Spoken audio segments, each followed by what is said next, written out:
Hi guys, it's Jess from Honest Fiction, and welcome back to my channel. In today's video, I'm going to be sharing my end of summer book haul.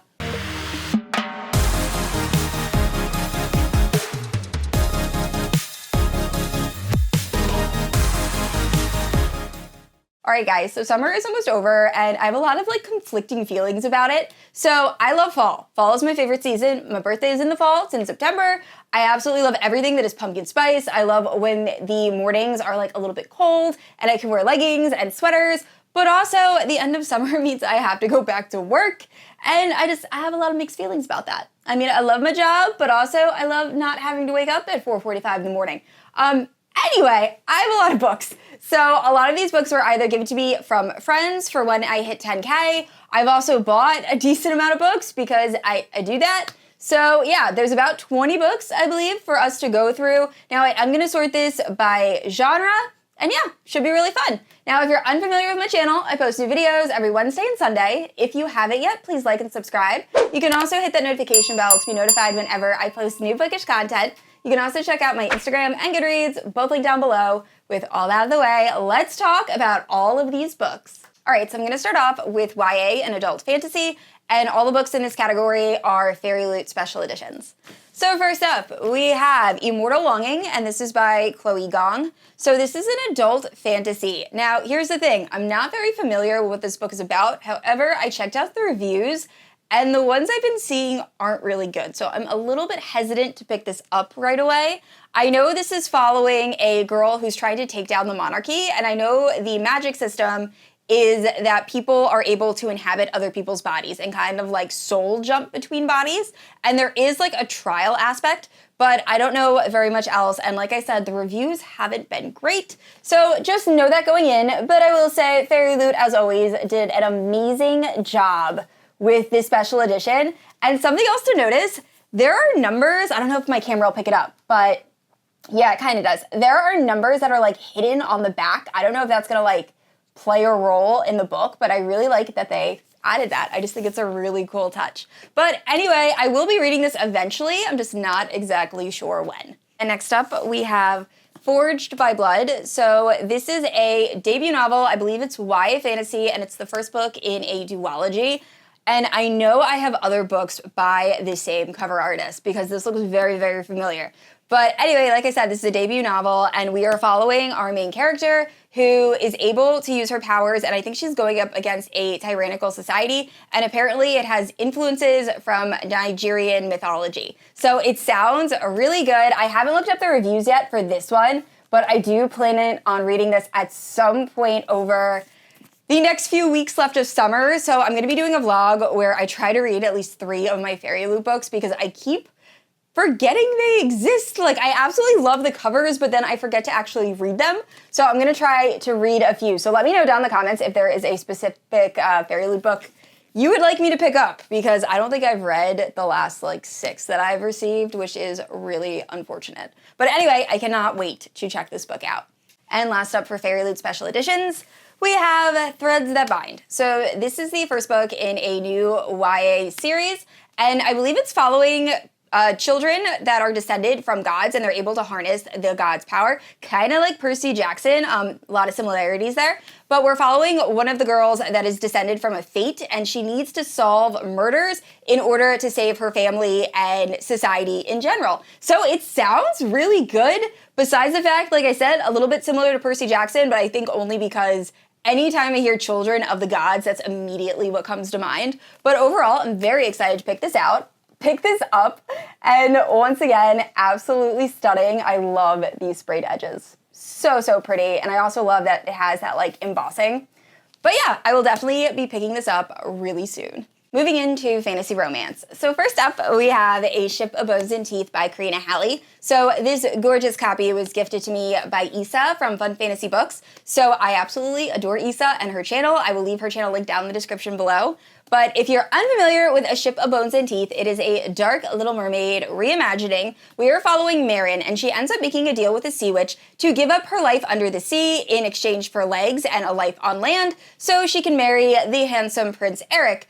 Marin then soon realizes that Prince Eric isn't what she imagined him to be, and he's actually really cruel and pretty terrible. So she's living a pretty horrible life as a human, and then her ship that she is on with her husband ends up being taken over by pirates, and the story goes from there. I am so excited to continue reading this. I ended up putting a pause on this book because I heard the audiobook was going to be released, and I have never heard any sort of update since. So I don't think an audiobook is coming out anytime soon, so I'm probably going to read this physically, and I can't wait because I got about halfway into this book and I was really, really enjoying it. I will say this is pretty dark, check trigger warnings, but once again, I cannot wait to read this. And next up, we have To Hunt a Demon King. So this is the first book in a fantasy romance series.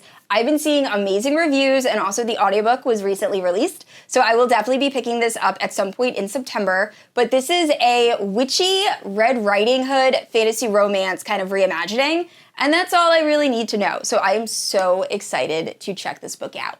And next up, we have Mother of Death and Dawn, which is the third and final book in the Daughter of No Worlds trilogy. And this book was gifted to me by Melissa from the Book Bar. So thank you so much, Melissa. I am so excited. I will say I did not realize how chunky this book is. This book is thick, but I am so excited to continue with this series. If you're unfamiliar with Daughter of No Worlds, we're following Tasana. And when she is very young, she is sold into slavery, where she is forced to perform performative magic. However, while this is going on, she is able to save up enough money. And when she tries to buy her freedom, there's an altercation that ensues, but Tasana is able to escape. So she ends up fleeing to this like magical government order, and she wants to help free the other slaves that are at her like home community. But anyway, they end up refusing her, and they say that she has to train and become one of them before they will help her. So she ends up training under this guy, I'm pretty sure his name is Max, and the story goes from there. So overall, the first book, I enjoyed. It just wasn't what I was expecting. I feel like it was really pitched as like a fantasy romance, and the romance wasn't at the forefront. However, the action and the world building in this book was absolutely amazing. So I cannot wait to continue and read the second and the third book. Hopefully, I will be picking both books up in September. All right, moving into dark romance. First up, we have Losers Part 2, which is a unbelievably spicy Why Choose Romance. I read Losers Part 1 last month, and I absolutely loved it, so I'm so excited to continue with this series. I guess it's more of a duology. So if you are unfamiliar with Losers, it starts off with The Dare, and that's like a novella, and then we have Losers Part 1, Losers Part 2. So this was gifted to me by Katie from Welcome to My Escape, so thank you so much, Katie. I was so excited when I opened this Amazon package. I just cannot wait. I love all of these boys so, so much. So if you're unfamiliar with Losers, we are following Jessica, and Jessica was very, very popular in high school, and her friends really like to pick on the losers or the freaks, and it was like this group of boys. I'm pretty sure there's 4 of them. Or 5. Pretty sure there's 4.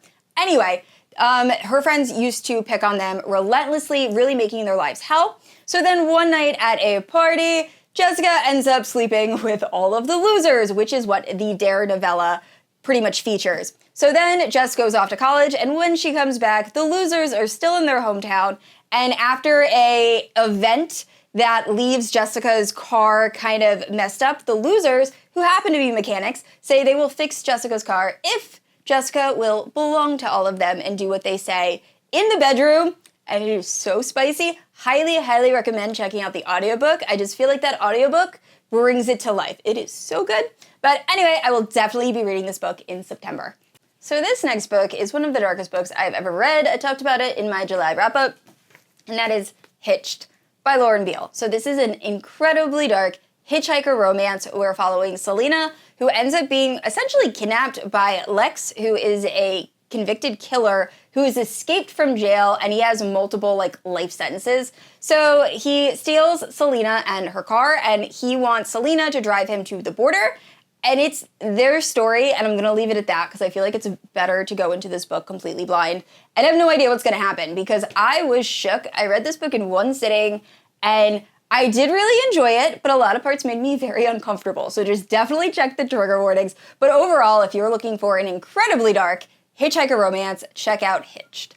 And this next book I am so excited to read. So we have Her Soul for Revenge by Harley LaRoux. So I read Her Soul to Take last year, I think in October, and I absolutely loved it. It gave me like Scooby-Doo, but also Cthulhu and dark romance vibes. It was an experience, and I'm hoping this book is just as good, if not better. So all I know about this one is we're following one of the girls that was supposed to be sacrificed to this like Cthulhu-type god from her soul to take, and then a demon that was summoned to find her and kill her, and obviously they're probably gonna have like a really spicy romance, and I'm so excited. So I will definitely be reading this probably in September, just so I can like do a Halloween rec video, but I am so excited. All right, so this next book I'm actually in the middle of reading while I am recording this, and I still am not exactly positive what this book is about. It's kind of giving me Haunting Adeline meets Heartless Heathen vibes, if that makes any sense. So it's That Sick Love by Jessie Hall. So this is a dark stalker type romance where we're following this girl that is very like into the church. She is like trying to work her way up. She is a virgin. She like really follows all of like the church rules. And then this guy that was hired to kill her but becomes obsessed with her instead and wants her to like break out of her comfort zone. And it's been a time. I'm not sure if I really like it or I dislike it quite yet. I will say I'm listening to this via audio, and Joe Arden is one of the narrators, and he's my favorite narrator. Like, I've just decided I love him. It was between him and Teddy Hamilton, but I think Joe Arden is just like a little bit one step above. Like, I'm obsessed with this man's voice.